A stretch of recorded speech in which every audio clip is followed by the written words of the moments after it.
அனைத்து ஜோதிட நண்பர்களுக்கும் அனைத்து ஜோதிட ஆர்வலருக்கும் உலகத்தமிழ் ஜோதிட ஆர்வலர் அனைவருக்கும் சிவஜோதிட ஆராய்ச்சி மையம் வழங்கும் பெருகநிதி நாடியின் திருமண பொருத்தத்தில் திசா சந்திப்பு மற்றும் ஒரே திசை இதை பற்றி கொஞ்சம் பார்க்கலாங்க.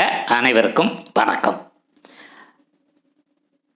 பொருத்தம் பார்க்கும்போது ஒருத்தருக்கு நடக்கும் திசை அடுத்தவருக்கு 6, 8, 12க்குரிய திசையாக இருக்கக்கூடாது. அப்படி இருந்ததுன்னா சேர்க்கக்கூடாதுங்க. உதாரணமாக ஆணோட ஜாதகத்துக்கு பெண்ணோட ஜாதக திசையும் 6, 8, 12 இருக்கக்கூடாது. அதை கொஞ்சம் கவனிச்சுக்கணுங்க. ஒருவருக்கு நடக்கும் திசை மற்றவருக்கு பகைக்கோளின் திசையாகவும் இருக்கக்கூடாது.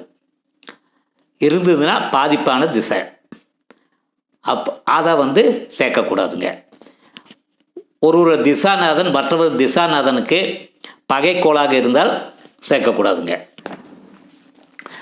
ஒருத்தரோட ராசி திசாநாதன் உதாரணமாக எடுத்துட்டிங்கன்னா சந்திர திசையாக இருக்குது, மற்றொருவருக்கு கேது திசையாக இருக்குது, அது சேர்த்தக்கூடாதுங்க. அப்புறம் ஒருவருக்கு சூரிய திசையாக இருக்குது, மற்றவருக்கு ராகு திசையாக இருக்குது, சேர்க்கக்கூடாதுங்க. அப்புறம் அதே மாதிரி ஒருவருக்கு சுக்கிர திசையாக இருக்குது, மற்றவருக்கு கேது திசையாக இருக்குது, அதையும் சேர்க்கக்கூடாதுங்க.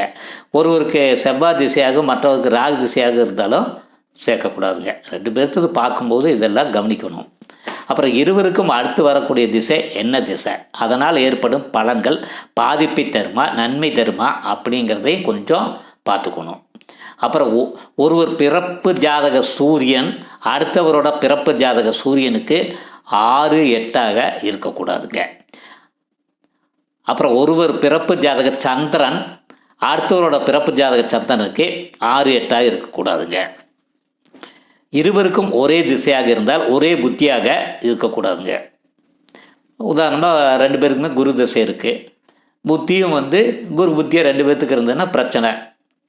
ஏன்னா வர்ற கஷ்டங்கள் எல்லாமே 2 பேர்த்துக்கும் ஒரே சமயத்தில் வரும்போது பிரச்சனையாயிருங்க. அப்படி இருக்குந்தால் கண்டிப்பாக சேர்க்கக்கூடாதுங்க.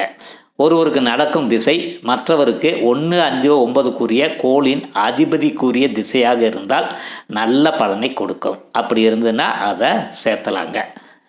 இதுதாங்க திசா சந்திப்பு மற்றும் ஒரே திசை இதை பற்றியோட விளக்கம். இது உங்களுக்கு பிடிச்சிருந்ததுன்னா சப்ஸ்கிரைப் பண்ணி பெல் பட்டன் அழுத்தி உங்கள் கமெண்ட் பாக்ஸில் போடுங்க. என்னுடைய யூடியூப் சேனல் சிவஜோதிடம் 6351. நேயர்கள் இதை உங்களுடைய நண்பர்களுக்கும் உறவினருக்கும் ஷேர் செய்ய வேண்டுமாய் அன்புடன் கேட்டுக்கொள்கிறேன். உங்களிடமிருந்து விடைபெறுவது உங்கள் அன்பு நண்பர் அஸ்ட்ராலஜர் டாக்டர் டிவி பாலசுப்ரமணியன். நன்றி நேயர்களே, மீண்டும் சந்திப்போம்.